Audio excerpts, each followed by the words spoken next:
그 IAEA 사무총장 그 방한 기간에 그간 궁금했던 사항들을 좀 묻고 답하는 자리가 많이 있었는데요.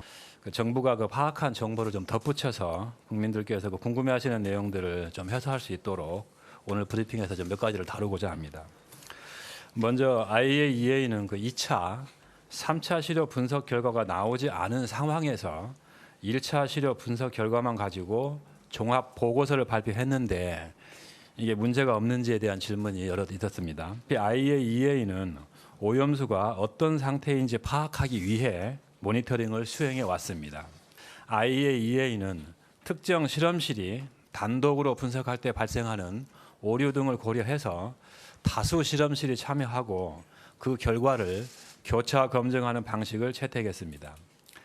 이러한 시료 채취 및 분석이 3차례에 걸쳐 이루어졌는데 1차 모니터링과 2차, 3차 모니터링은 그 방법과 목적에서 차이가 있고 이러한 차이가 종합보고서 포함 여부에 영향을 주게 된 것으로 보입니다.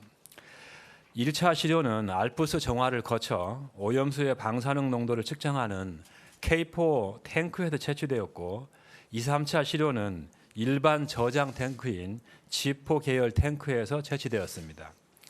여러 차례 말씀드렸지만 모든 오염수는 K4 탱크에서 측정 후 배출 허용 기준을 충족하지 못하면 다시 알프스로 정화 단계로 되돌아가기 때문에 일본 측 방류 실시 계획의 현실성을 평가할 때 그 핵심은 2, 3차 시료를 채취한 일반 저장 탱크 속 오염 농도가 아니고 1차 시료를 채취한 K4 탱크에서 정확하게 핵종 농도를 파악해내는 능력이라고 보아야 합니다.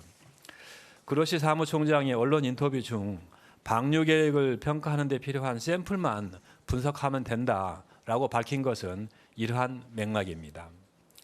다음으로 IAEA 보고서에 후쿠시마산 수산물을 섭취해도 문제가 없다는 내용이 담겼다는 주장에 대한 설명입니다. 종합 보고서에는 방류 예정인 오염수에 노출된 수산물을 섭취해도 인체에 미치는 영향이 미미하다고 서술되어 있습니다. 또한 그로시 사무총장은 일본 측이 오염수를 안전하게 처리해 방류하면 후쿠시마산 수산물도 오염되지 않을 것이라고 말했습니다. 다만 이러한 발언이 기존 후쿠시마 인근 해역에 있는 여러 가지 해안이나 소위 어류 이런 것들이 오염되지 않았다거나 후쿠시마산 수산물을 현재 상태에서 섭취해도 괜찮다는 주장과는 전혀 다르다는 것을 더 잘 아실 것으로 생각됩니다. IAEA 종합 보고서가 일본산 수산물 수입 금지 조치와 어떤 인과관계가 없음을 다시 한번 강조드립니다. 다음으로 일본 측의 오염수 처리에 알프스가 가장 핵심적인 설비임에도 불구하고 IAEA 종합 보고서에 해당 내용이 포함되어 있지 않다는 지적이 제기가 되었습니다. 그러나 이런 지적과 달리 IAEA는 지난 2020년 4월에 발표한 알프스 소유연에 관련 검토 보고서에 알프스가 안정적이고 신뢰할 만하다는 내용에 이미 포함해서 발표한 적이 있습니다.